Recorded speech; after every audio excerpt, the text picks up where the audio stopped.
Somewhere in the middle of a long tour, the bus broke down. It happened on a stretch of highway that didn't have a name most people would have recognized, in a town that appeared on the map as a dot without a population number. Sam Cooke and the musicians who traveled with him sat on the side of the road for a while, and then someone found the name of a mechanic, and someone else found that there was a diner 2 blocks from wherever they had ended up, and so they went there. This is the story of what happened inside that diner, in the 2 hours that followed, in a town where nobody knew who they were. To understand why that last part matters, you have to understand what Sam Cooke's life on the road looked like from the inside in the early 1960s, not the parts that appeared in newspapers or in the descriptions audiences carried home from his shows, but the long stretches in between, the drives, the hours spent in vehicles moving between cities where the show was happening, and the country between cities where nothing was happening, except the highway and the light changing outside the windows. These were the hours that didn't appear in any program or review or photograph, the hours that the performers themselves rarely described, because there was nothing in them that seemed worth describing to someone who hadn't been there. Touring in this era for a black performer and his musicians meant navigating a country that was, in many of its parts, openly hostile to their presence. The Green Book, the travel guide that listed hotels, restaurants, and service stations that would serve black travelers, was a document that existed precisely because the road was not neutral. There were cities and towns along the touring circuit where finding a place to eat or sleep required careful planning, where the wrong diner or the wrong hotel could mean a refusal, a confrontation, or something worse. The musicians who traveled with Cooke were accustomed to this geography. They knew which stops were safe and which weren't, and they had developed the habits of people who must make these calculations as a normal part of moving through the world. A breakdown in an unknown town meant those calculations had to be made on the spot, without preparation, with no particular expectation of how the afternoon was going to go. The hours of touring themselves had their own internal weather.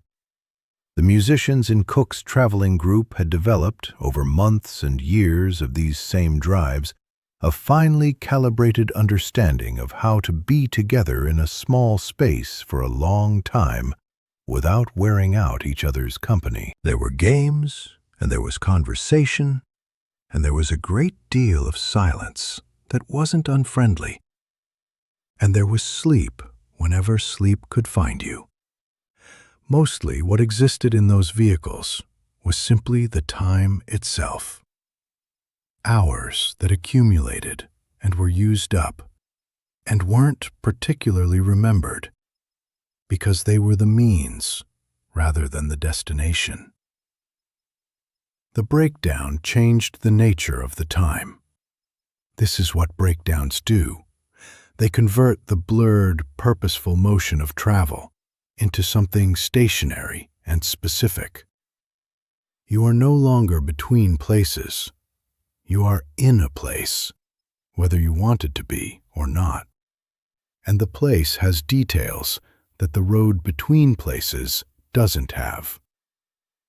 A town has a mechanic and a diner and people who live there, and a particular quality of afternoon light that is specific to its geography and its season and the hour when you happened to stop in it. The diner they found was exactly what a diner in a small American town in the early 1960s looked like.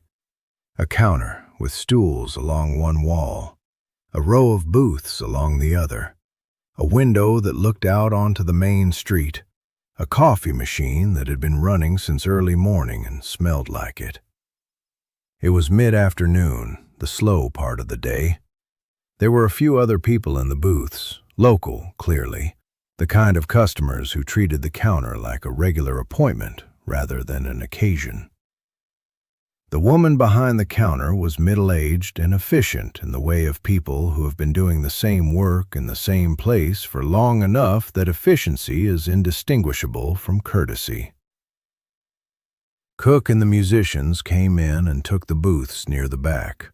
Nobody in the diner appeared to recognize them. Sam Cooke's face was on records and in certain newspapers, but the distribution of attention in the early 1960s was nothing like what it would later become, and the people in this diner had no particular reason to expect a touring musician and his band to walk in on an ordinary afternoon. So they treated them the way they treated anyone who came in from the road, with the efficient, impersonal hospitality of a place that exists to feed people who are passing through. Nobody made the situation difficult. The coffee came, the food came, the afternoon went on. This fact itself, the unremarkable, uneventful quality of being served without incident in a place they hadn't planned to stop, was not something the musicians took entirely for granted. They had been in enough towns to know that this outcome was not guaranteed, and the ease of the afternoon settled into the booth alongside everything else without anyone commenting on it directly. What happened over the next 2 hours was, on the surface, not very much. They ordered food, they drank coffee, the mechanic was found and the repair was underway, and periodically someone would go outside to check on the progress and come back with an update. The diner filled up slightly as the afternoon went on, a few more locals arriving, the counter filling in from the left. The woman behind the counter kept the coffee coming without being asked. At some point, Cooke began talking to the woman behind the counter. Not at length, not in a sustained way. The conversation developed the way conversations develop across a diner counter, in the pauses between other things. She asked where they were headed.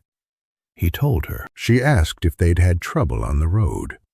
He told her about the bus.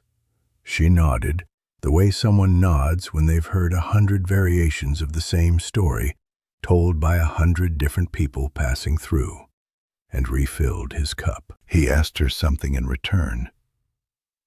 The accounts from the musicians who were there don't agree on exactly what he asked. Some remembered him asking about the town, some remembered him asking about the diner, some remembered something more personal. What they agreed on was the quality of his asking, the same quality they had observed in every room Cooke had ever occupied, which was the quality of someone who was genuinely interested in the answer. Not making conversation, not filling the silence between a breakdown and a repair, actually asking. She talked. Not a great deal, and not about anything that would have seemed remarkable if you had written it down afterward. The town, the diner, a few ordinary details of a life lived in a place that most people pass through without stopping. But she talked, which people do when someone asks with actual interest rather than social obligation. And Cooke listened the way his musician said he always listened, not waiting for his turn to speak, but actually tracking what was being said.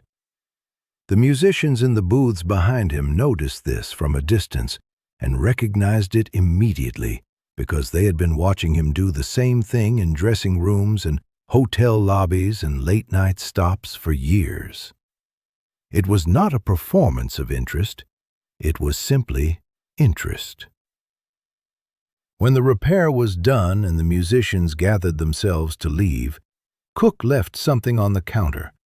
Not a large amount, just what the bill required and a little more, but the way he left it and the way he said goodbye when he said it was noted by the people who were watching.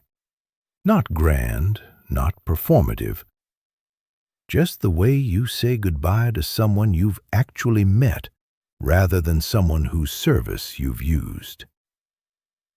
The woman behind the counter watched them go. She didn't know, until sometime later, who had been in her diner that afternoon. When she found out, she told someone who told someone else, and the story made its way through the town the way small stories make their way through small towns. Not widely, not dramatically, but reliably. What she said when people asked her what he was like was simple and specific. She said he had asked her a question and then actually listened to the answer. That was what she remembered. Not the name, not the voice, not any part of what she might have expected to remember about Sam Cooke. The question and the listening. There is something in that description that speaks to the version of Sam Cooke that existed when he was not performing. The version that only appeared in the unscheduled hours, in the places that weren't on any itinerary. This version was less polished than the one on stage, and in some ways more vivid, because without the structure of a performance to organize what he was doing, what showed was simply his nature, his curiosity, his preference for actual exchange over the kind of social performance that famous people sometimes substitute for exchange when they're out in the world and don't want to be fully available. Cooke, in these unscheduled hours, was simply a person who asked questions and listened to the answers. And the listening, for the people on the receiving end of it, had a particular weight because it came from someone whose life was built on being listened to, who therefore understood better than most what it costs a person to talk into silence. The musicians who sat in the booths during those 2 hours later described the afternoon in ways that converged on the same detail. Not the food, which was ordinary, and not the coffee, which was strong the way diner coffee is always strong. What they described was the quality of the time, the absence of urgency, the peculiar rest that comes when a schedule is interrupted and replaced by nothing in particular, and the person you are sitting with does not fill the nothing with anxiety, but simply lets it be what it is. Cooke was like that in unscheduled hours. Not restless, not impatient, not performing ease, but actually easy. He had the quality, rare in people whose lives are mostly scheduled, of being entirely capable of sitting still. There is a word for what Cooke gave the woman behind that counter. In the hour and a half he sat on one of her stools and asked her questions and listened to her answers. The word is attention. Not the attention of a performer, not the attention of someone who wants something from the person they are talking to.